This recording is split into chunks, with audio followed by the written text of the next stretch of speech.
শুরুটা ছিল বেশ মনোমুগ্ধকর। চারিদিকে ধূপের গন্ধ, বৌদ্ধ ভিক্ষুকদের মন্ত্রপাঠ, রঙিন লণ্ঠনের আলো।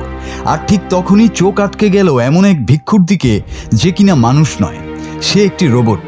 শুধু তাই নয়, অন্য সবার মতো সেও নিচ্ছে ধর্মীয় দীক্ষা, করছে শপথ, অংশ নিচ্ছে পবিত্র আচারেও। দক্ষিণ কোরিয়ার রাজধানী সিউলের এক বৌদ্ধ মন্দিরে সম্প্রতি ঘটেছে ঠিক এমনই এক অবাক করা ঘটনা। প্রশ্ন হচ্ছে, এটাই কি ভবিষ্যতের ধর্ম, নাকি প্রযুক্তি ধীরে ধীরে ঢুকে পড়ছে মানুষের আত্মিক জগতেও?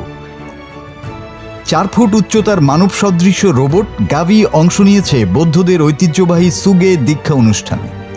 দূর থেকে দেখলে মনে হবে সাধারণ কোনো বৌদ্ধ ভিক্ষু, কিন্তু কাছে আসলেই বোঝা যায় এটি মানুষ নয়, সম্পূর্ণ এআই চালিত এক রোবট। গাভিকে তৈরি করেছে চীনের রোবোটিক্স কোম্পানি ইউনিট্রি। দামও কম নয়, বাংলাদেশি টাকায় প্রায় 16 লাখের বেশি। তবে সবচেয়ে চমকে দেওয়া বিষয় হলো, এই রোবট শুধু উপস্থিতি ছিল না, বরং মানুষের মতোই 5টি শপথও নিয়েছে।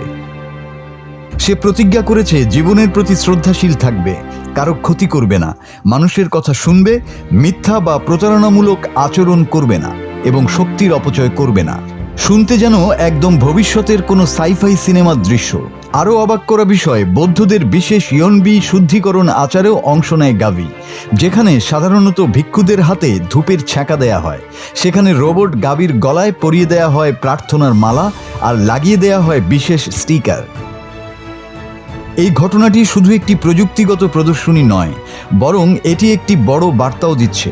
দক্ষিণ কোরিয়ার সবচেয়ে বড় বৌদ্ধ সম্প্রদায় জাগিয়ে অর্ডার বলছে, ভবিষ্যতে মানুষ ও রোবট একসঙ্গে কাজ করবে, তাই ধর্মীয় আচারেও রোবটের অংশগ্রহণ খুব স্বাভাবিক হয়ে উঠবে। বিশেষজ্ঞদের কেউ বলছেন এটি ধর্মকে আধুনিক যুগের সঙ্গে খাপ খাওয়ানোর চেষ্টা। আবার কেউ প্রশ্ন তুলেছেন, যেখানে অনুভূতি, আত্মা আর বিশ্বাস সবচেয়ে গুরুত্বপূর্ণ, সেখানে একটি যন্ত্র কি সত্যিই ধর্মীয় চর্চার অংশ হতে পারে?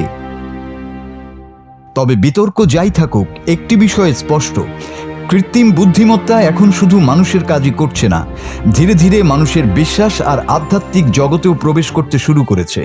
আর হয়তো খুব দূরে নয় সেই দিন, যখন মন্দির, গির্জা কিংবা উপাসনালয়ে মানুষ আর রোবটকে একসঙ্গে প্রার্থনা করতে দেখা যাবে।